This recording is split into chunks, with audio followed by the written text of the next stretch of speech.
অনেকে আমার ভিডিওতে এসে কমেন্ট করে, আপু ব্যবসায় কি এত লাভ করা যায়? আপনি যেভাবে বলছেন সেভাবে কি লাভ করা যাবে? অবশ্যই লাভ করা যাবে। কিভাবে আপনারা কাপড় বিক্রি করে লাভবান হতে পারবেন সেই টিপস নিয়ে আজকের ভিডিও। আপু ব্যবসা করছি, ব্যবসা করে তো কিছুই হচ্ছে না, লাভ করতে পারছি না, বিক্রি করতে পারছি না।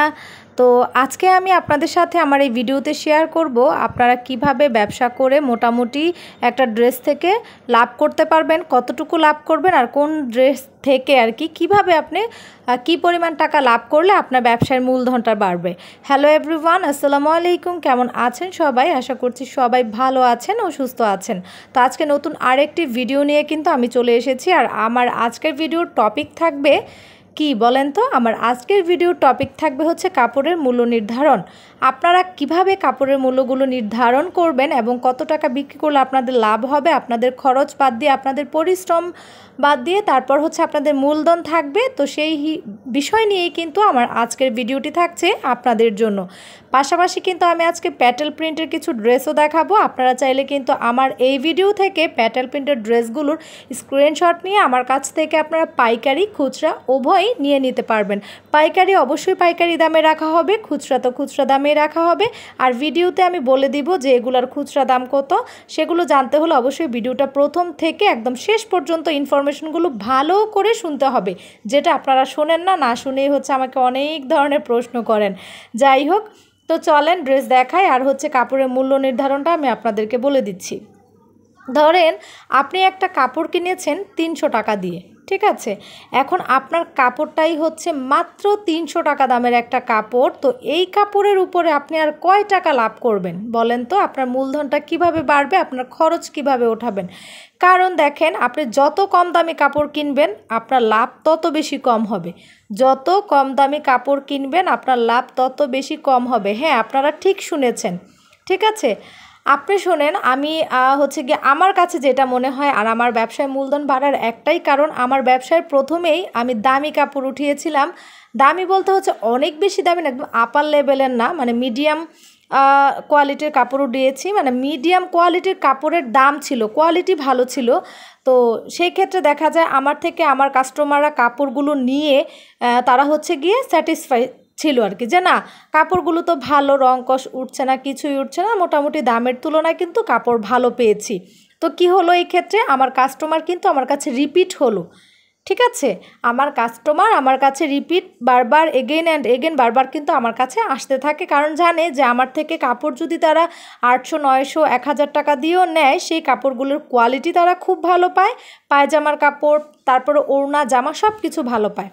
তো আমার কথাটা আপনারা বুঝতে পারছেন কি না আমি জানি না। আমার কথা এইটা যে আপনাদের কাপড়ের কোয়ালিটি ভালো, আপনারা যদি ভালো মোটামুটি ভালো কোয়ালিটির কাপড় বিক্রি করেন, সেক্ষেত্রে আপনারা ভালো একটা লাভ করতে পারবেন। 300 টাকার কাপড় আপনারা 400 টাকার বেশি বিক্রি করতে পারবেন না। আর আমার মনে হয় এটা মানুষের কাছে বিক্রি করা ঠিকও হবে না, কারণ একটা 300 টাকার কাপড় কিন্তু 100% সুতি কখনোই হবে না। এটা পলিস্টার থাকবে, সাথে মিলানো থাকবে, রং উঠে যাবে, তারপর মানে কাপড়ের কোয়ালিটি একদমই ভালো হবে না, কাপড়ের বহর কম হবে। সেক্ষেত্রে কি দেখা যাবে জানেন? আপনি যখন এই 300 টাকার কাপড়টা 400, 450 টাকায় বিক্রি করতে যাচ্ছেন, তখন আপনার কাছ থেকে কাস্টমাররা নিবে, বাট দ্বিতীয়বার কিন্তু কখনোই আপনার কাছে তারা রিপিট আসবে না, কারণ আপনার কাপড়ের কোয়ালিটি ভালো না। এখন তারা যে কম দাম দিয়ে আপনার কাছ থেকে কাপড় নিয়েছে সেইটা কিন্তু তারা ভাববে না, তারা এটাই ভাববে যে তার কাছ থেকে কাপড় এনেছি, কাপড়ের কোয়ালিটিটা একটুও ভালো হয়নি, তারা কিন্তু এইটাই ভাববে। অতএব কাস্টমারকে আগে কনভিন্স করবেন আর ভালো কাপড় বিক্রি করবেন, তাহলে আপনারা আপনাদের কাপড়ের থেকে মূলধনটা আপনাদের বাড়বে, আপনারা ব্যবসাটা বড় করতে পারবেন, আপনার পরিশ্রমটা সার্থক হবে। ধরেন আপনি পাইকারি 500 টাকা দামের একটা 3 পিস কিনলেন, সেক্ষেত্রে আপনি কিন্তু সেই ড্রেসটা 700 টাকা বিক্রি করতে পারবেন, ঠিক আছে? 700 না হলেও আপনি কিন্তু সেই ড্রেসটা হচ্ছে 650 টাকা বিক্রি করতে পারবেন। সেক্ষেত্রে আপনি যদি আপনার পরিশ্রম প্লাস আপনার ড্রেসের প্রতি খরচ যদি 50 টাকাও ধরেন, আসলে 50 টাকা ধরে না, আরও কম ধরা হয়, প্রতিটা ড্রেসে 10 টাকা খরচ, 20 টাকা পরিশ্রম ধরেন।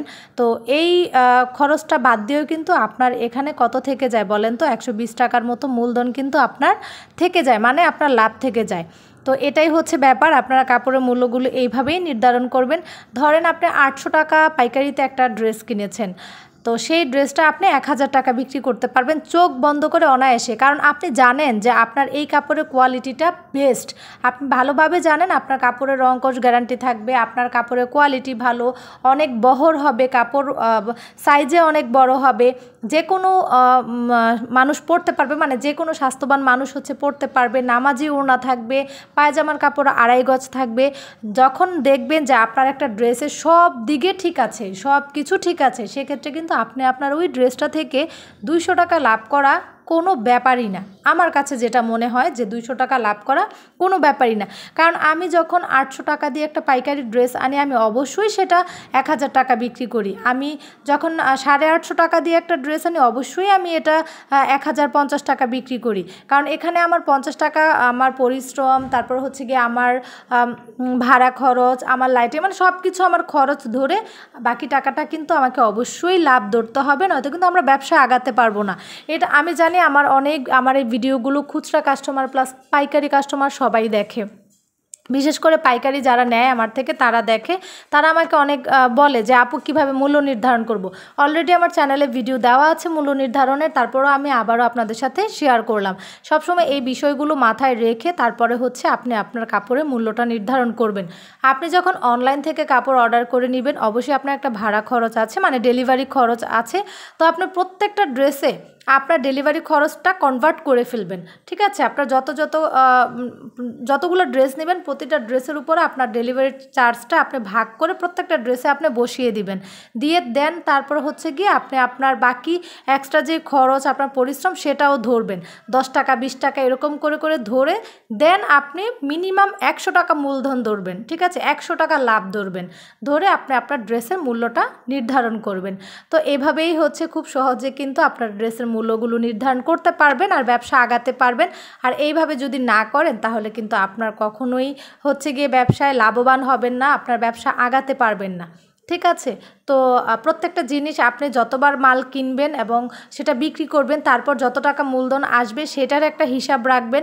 দ্বিতীয়বার কত টাকার মাল ওঠালেন, আপনার প্রথমবারের চেয়ে দ্বিতীয়বার কত টাকা বেশি দিয়ে উঠিয়েছেন, তারপর তৃতীয়বার কত টাকা বেশি দিয়ে উঠিয়েছেন, এগুলো আপনি একটা লিস্ট রাখবেন, আপনি একটা হিসাব রাখবেন।